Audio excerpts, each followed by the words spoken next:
Medical education کے لیے fly کر جاتے ہیں، اور یہ بچے چائنا، کرگستان اور اس طرح کے ملکوں میں جاتے ہیں جہاں پر ان کے لیے میڈیکل ایجوکیشن حاصل کرنے کے لیے خاطر خواہ نہ صرف فیسلٹیز نہیں ہوتی. آپ کرگستان کسی کو بھیج کے پوچھ لیں، وہاں پر پلازوں میں میڈیکل کالج بنے ہوئے ہیں، اور اس سے بھی خطرناک بات ہے یہ انڈینز کے میڈیکل کالجز ہیں.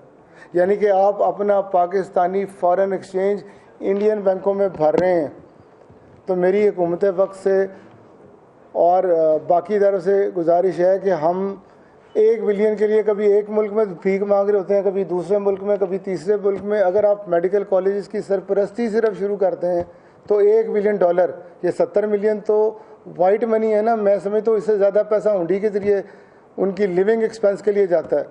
تو 1 بلین سے زیادہ سالانہ پیسہ تو ہم بچا سکتے ہیں اگر ہم اپنے میڈیکل کالجز کی سرپرستی کر لیں. ہمیں کرنا کہ ہمیں صرف ایز آف ڈوئنگ بزنس کرنی ہے، اور یہ جو سینٹرل انڈکشن جیسے اقدامات ہیں ان کی روک تھام کرنی ہے. نہ صرف ہم یہ $1 ملین بچا سکتے ہیں، بلکہ میرا اوورسیز پاکستانی باہر مزدور بیٹھا ہے جو مڈل ایسٹ میں، جو امریکہ میں، جو انگلینڈ میں، جو پوری دنیا میں پاکستان کے لیے محنت کر رہا ہے.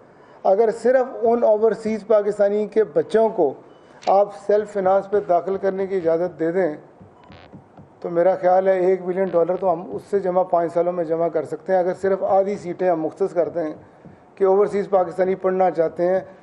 پرائیویٹ سیکٹر کے پاس اس وقت 5000 سیٹس ہیں، جس میں سے صرف 2500 اگر ہم 1 سال کے لیے دے دیں تو یہ 5 سال میں 12500 بنتی ہیں. اور اگر ایک بچہ $18,000 بھی تھرو اسٹیٹ بینک جمع کرائے، $225 ملین صرف یہ بنتے ہیں. اور ہم نے شرط لگائی ہوئی ہے کہ سیلف فنانس میں وہ بچہ داخل ہوگا جو وہاں پیدا ہو، سیلف فنانس میں وہ بچہ داخل ہوگا جس کی ڈگری وہاں کی ہو، سیلف فنانس میں بچہ وہ داخل ہوگا جس کا رنگ ایسا ہو. او بھائی، میرا کوئی بھتیجا، بھانجا، کوئی بیٹا جس کی لک آفٹر میں کرتا ہوں، اگر میں اس کو پڑھانا چاہتا ہوں اور میں آپ کو ڈالرز میں باہر سے پیسے بھیج رہا ہوں تو آپ کو کیا مصیبت ہے؟ آپ لوگوں کے پاس ڈالروں کی بھیک مانگتے پھر رہے ہیں. میرے میڈیکل کالجز آپ کے $1 بلین تو یہ یہاں سے پورا کر سکتے ہیں.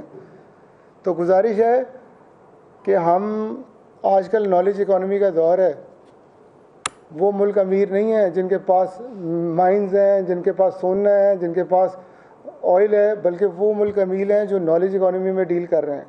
آپ ہارورڈ کو دیکھیں، آپ MIT کو دیکھیں، آپ کیمبرج کو دیکھیں. ان کے پاس ہے کیا؟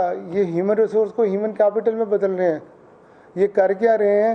یہ ٹیکنالوجی اور کٹنگ ایج ریسرچ کر رہے ہیں. تو بھائی میرے پاس نہ صرف یہ، ہم آپ کے لیے فارن ایکسچینج کا انتظام کر سکتے ہیں. آپ کے پاس ہے کیا؟ یوتھ. ہمارے پاس یوتھ ہے اور ان ملکوں کو ینگسٹر چاہیے. جرمنی سارا خالی پڑا ہوا ہے، جاپان سارا خالی پڑا ہوا ہے ایجنگ پاپولیشن کی وجہ سے. انگلینڈ میں ہمارے ڈاکٹر سب سے زیادہ رسپیکٹفل ہیں. امریکہ میں ہمارے ڈاکٹرز کی ڈیمانڈ زیادہ ہے. تو ہم اگر ڈاکٹرز بنا کے ایکسپورٹ اگر کرتے ہیں تو آپ دیکھیے کہ ہم کتنا فارن ایکسچینج کما سکتے ہیں. اور وہ لوگ نہ صرف ڈاکٹر، ڈینٹسٹ، ویٹنری ڈاکٹر، نرسیں وہ مانگ رہے ہیں، ان کو وہ چاہیے. ہمیں تو میڈیکل ایجوکیشن پہ ایمرجنسی لگانی چاہیے اور آزادی دینی چاہیے، سیٹیں ڈبل کرنی چاہیے کہ لوگ زیادہ سے زیادہ داخل ہوں. اور انڈیا نے یہی تو کیا تھا، IT پروفیشنل باہر بھیج کے. نارتھ امریکہ میں انہوں نے اتنے IT پروفیشنل بھیجے کہ ان کی فارن ریزرو $506 بلین پہ چلے گئے ہیں. میرے فارن ریزرو $10 بلین پہ ہیں، اور یہ آسانی سے $100 بلین پہ جا سکتے ہیں اگر میں صرف اپنی یوز کو باہر ایکسپورٹ کرنا شروع کر دوں. وہ جو ہیلتھ کیئر میں ہیں، وہ جو IT میں ہیں. اور میں صرف یہ باتیں ویسے نہیں کہہ رہا، میرے پاس پورا ریسرچ پیپر ہے، policy paper, facts and figures ہے.